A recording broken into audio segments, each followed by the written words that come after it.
शीना थी ही इतनी खूबसूरत थी कि कोई भी देखे तो पलक झपकना ही भूल जाए, और अगर गलती से पलक झपक जाए तो उसे उखाड़ फेंक दे, जो एक नज़र देखता पत्थर हो जाता।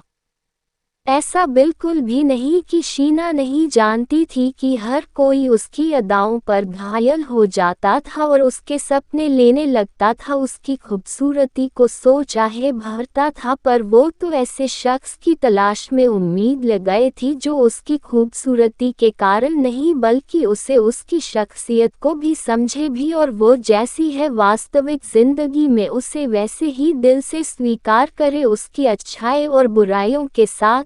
बस इसी तलाश में आज तक उसके दिल को कोई छू नहीं पाया था। फिर भी उसको अपनी सहेली की मार्फत अरमान यानी फिरोज के जिगरी दोस्त के बारे में काफ़ी कुछ पता था, और कहीं दिल के किसी कोने में उससे मिलने की चाहत भी थी। जहां अरमान उसको पहचानता भी नहीं था, शीना ने अरमान की तस्वीर देखी थी, मतलब पहचानती थी अरमान को।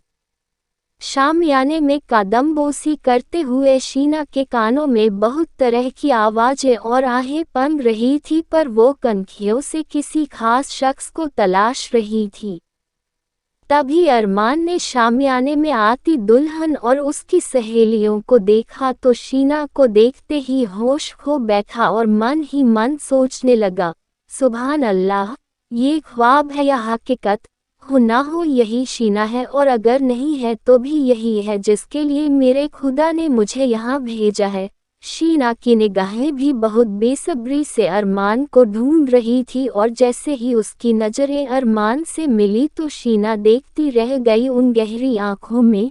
वो ऐसा पहला शख्स था जिसने शीना को देखा तो जरूर था, पर उस एक नज़र में बहुत सादगी और अदब था, और उसी सादगी और नज़ाकत से अनजाने में सलाम करते हुए शीना ना जाने क्यों अरमान की ओर आकर्षित हो गई और नज़दीक जाकर पूछ ही बैठी, अरमान साहब ही है ना आप, फिरोज के जिगरी?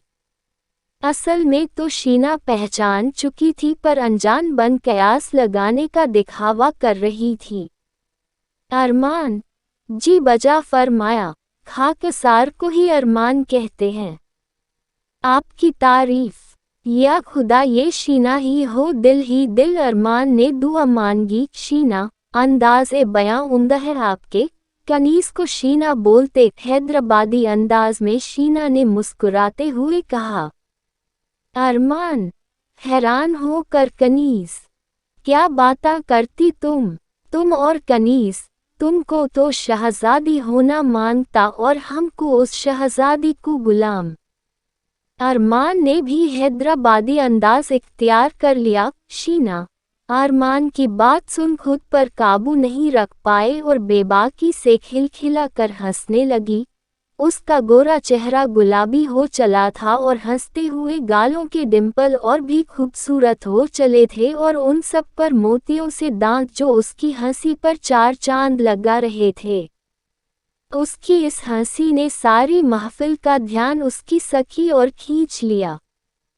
तभी एक बुजुर्ग की नज़र भी उस पर पड़ गई और वे उनके पास आकर बोले, इश्क होना आसा है, निभाना मुश्किल, प्यार खोना आसा, पाना मुश्किल। मेरे बच्चों, खुद पर काबू रखना सीखो, अल्लाह रहम करे।